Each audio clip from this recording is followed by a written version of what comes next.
Hello kids, here we are today with chemistry class 8 from new simplified middle school chemistry, that is by Dr. Dalal.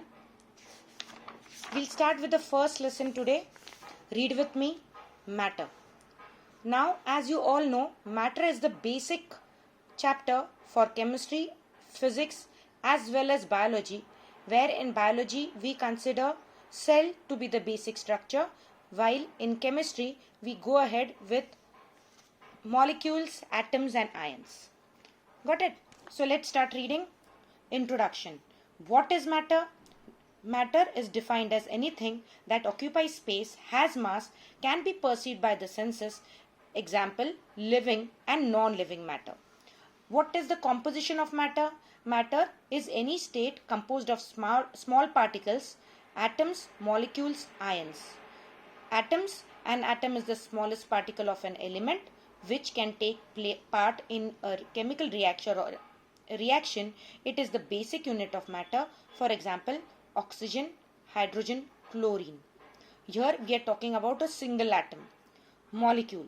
What is molecule? It is the smallest particle of a substance which retains the characteristic of the substance. Example, oxygen, here O2, H2, Cl2. Why? Because two oxygen atoms combine to form one molecule. Same happens with hydrogen and chlorine gas. Ions. What are ions? It is any atom or a group of atoms which has a resultant charge due to loss or gain of electrons. Example, O2 minus. See here 2 minus is the charge on it. Got it? Then we have the characteristic of matter. What are the characteristic of matter? Matter always has volume, mass, weight. So what is volume? The matter occupies space which is called its volume. The quantity of matter represents its mass, while the gravitational pull on the matter represents its weight. States of matter. We know the three states: solid, liquid or gaseous, that is vapor state. What are the characteristic of all the three states? We know all the three have mass. What about volume? Solids have definite volume, liquids have definite volume, while gases do not have a definite volume. Shape.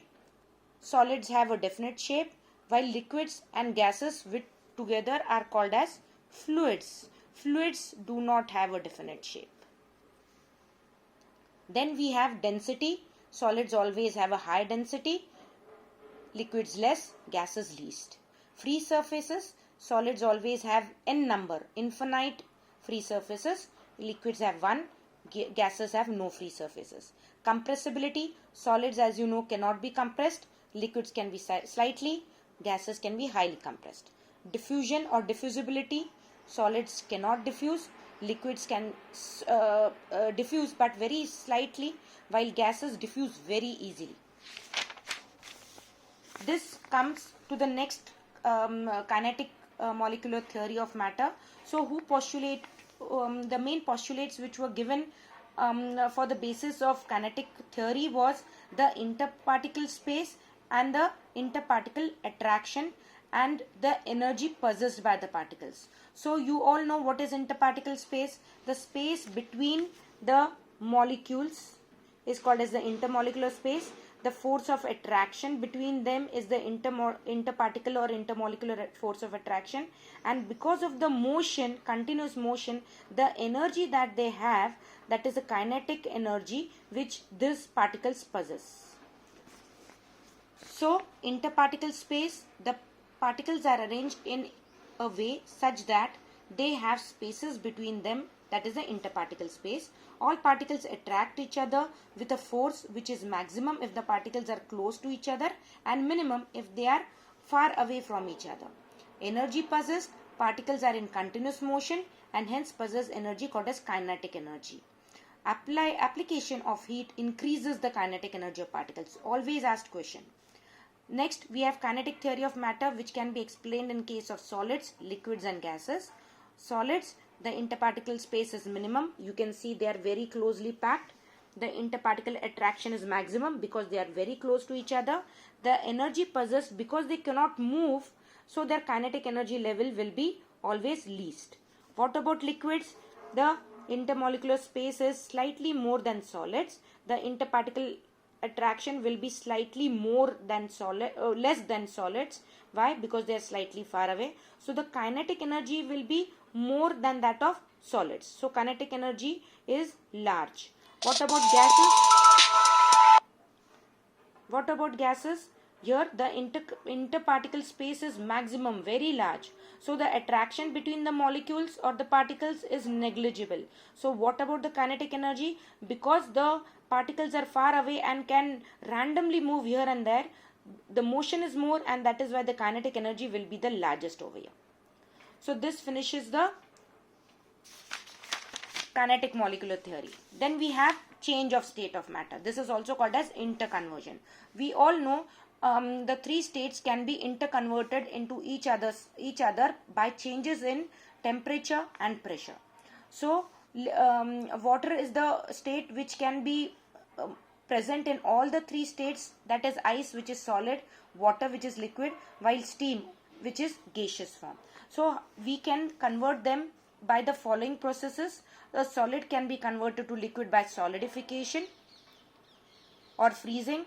Here remember the application of temperature, that is heat or cold, is very important. Liquid can be changed into gas, which is called as vaporization, and a gas can be directly changed into solid, while a solid can also be changed into a gas. The process of solid directly to gas skipping the liquid stage is sublimation, while gas directly to solid skipping the stage of liquid is deposition. Got it? So we have four processes: solidification, melting, vaporization, liquefaction, deposition, sublimation. Now there is one more process called as evaporation, which we will study later. Just understand that evaporation is a process where the temperature need not be fixed. It is a slow and a silent process which usually happens only on the surface of the water.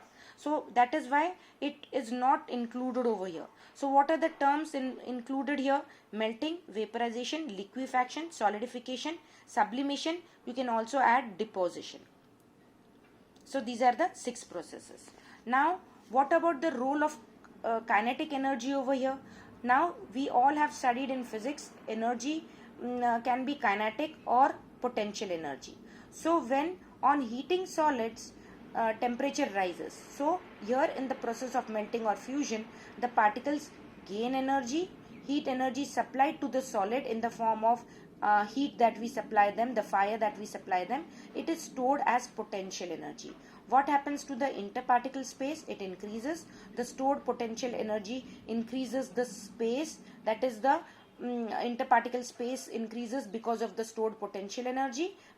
Because the interparticle space increases, the force of attraction, because now the particles are far away from each other, the force of attraction between them also decreases, and at melting point the particles become so far away that they become free, and then thus the solid changes to liquid. So this is the process of melting.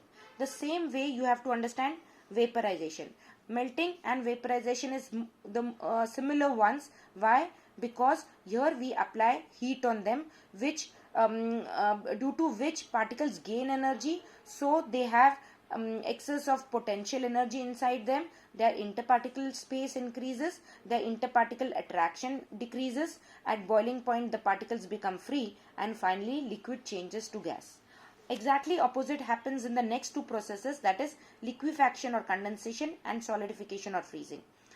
Here cooling happens. So on cooling gases the temperature falls, the particles lose their energy, the potential energy in the molecules is released as heat energy. Release of heat energy is very important, that is why they lose energy. Interparticle space decreases, they come closer to each other. As they come closer to each other, the interparticle attraction also increases. And finally at liquefaction point the particles slow down, and finally the gaseous state changes into liquid state. What about solidification and freezing? Again the temperature falls, cooling happens, the particles lose their energy, the potential energy is released as heat energy, interparticle space decreases, interparticle attraction increases. At solidification points, particles slow down and they come closer to each other. The liquid finally changes to a solid state. Then we come to sublimation. So now you are thorough with melting and vaporization and liquefaction and solidification. In melting, there is gain of energy, while in liquefaction there is loss of energy. Sublimation, what happens on sublimation? Heating is required. Remember, not only just exposing the sublimate, but slight heating is also needed for them. What happens on heating? The sublimable solids overcome the interparticle attraction, that is the cohesive force that they have. The molecules break free and escape from the surface of the solid directly into the vapor state. Here we come to the last page of the lesson, that is law of conservation of mass. So Antoine Lavoisier formulated the law on the results of experimental evidences. Here you can also see Landau's experiment, which he has given. NaCl plus AgNO3 gives a precipitate of silver chloride and a salt with it. Now statement. Whenever a chemical change takes place, the total mass of the reacting substance is exactly equal to the total mass of the product, provided masses are measured under similar conditions. Similar conditions is very, very important. So the A, when we call A plus B, gives us C plus D. So here the mass should be equal on both the sides. It can also be put forth as matter is neither created nor destroyed during a chemical reaction. So this is one of the very good explanation of the law of conservation of mass. Here they have given example for explanation as mass A plus mass B is equal to mass of C plus mass of D. Same thing what I just explained you. Total mass of reactant is equal to total mass of the product. Experimental evidence. Here there is some explanation of the same thing given. How have they given it? With the example of the same sodium chloride and the reactant, which is silver nitrate, combine it, and then we see the weight of the reactant as well as the product. You will find that the weight is same, the mass is same, and thus the law is proved. What are the limitation of the law of conservation of mass? Chemical energy stored up in the reactants is released in the form of heat or light energy. Hence mass is converted to energy, and thus mass and energy are to be considered together. Correlate it with the Dalton's atomic theory that atoms can neither be created nor destroyed but change from one form to another. That means here the given out form, that is heat or light, is also a part of the same mass. So don't count it separately. Altogether, if we count the basic outcome, it should always be total mass is equal to the of the reactant is equal to the total mass of the product. Hence a very slight error in the experiment was observed. So this is all for the first lesson. We will take biology first lesson. We have finished physics first lesson. Now we finished chemistry. Next will be bio, ICSE class 8. So keep waiting and watch it for sure.